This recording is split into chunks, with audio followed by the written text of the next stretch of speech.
नागपूरमधून सर्वात मोठी बातमी समोर आली आहे। नागपूर शहरातील महाल परिसरामध्ये दोन गटात मोठा तणाव झाल्याचे समोर आले आहे। दोन गट समोरासमोर आल्याने हा राडा झाल्याचे समोर आले असून यामध्ये काही नागरिक आणि दोन पोलीस कर्मचारी जखमी झाले आहेत। घटनास्थळी पोलीस फौजफाटा दाखल झाला असून सध्या शहरात तणावपूर्ण वातावरण पाहायला मिळत आहे। मुख्यमंत्री देवेंद्र फडणवीस तसेच नितीन गडकरी यांनी शांततेचे आवाहन केले आहे। याबाबत सविस्तर माहिती अशी की नागपूरमध्ये शिवाजी महाराज यांच्या पुतळ्यासमोर सकाळी विश्व हिंदू परिषद आणि बजरंग दलाचे आंदोलन झाले।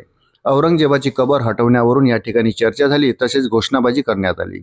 यानंतर वातावरण शांत झाले होते। अशातच सायंकाळी काही समाज विघटक जमावाने एकत्र येऊन त्यांनी दगडफेक तसेच जाळपोळ करण्यात आली। त्यामुळे शहरात मोठा तणाव निर्माण झाला आहे। वृत्त सविस्तर जाणून घेण्याकरता चॅनलला सबस्क्राईब जरूर करा।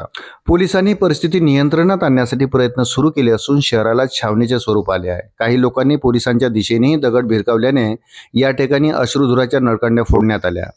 मात्र पोलीस जमावावर नियंत्रण आणण्याचा प्रयत्न करत आहेत।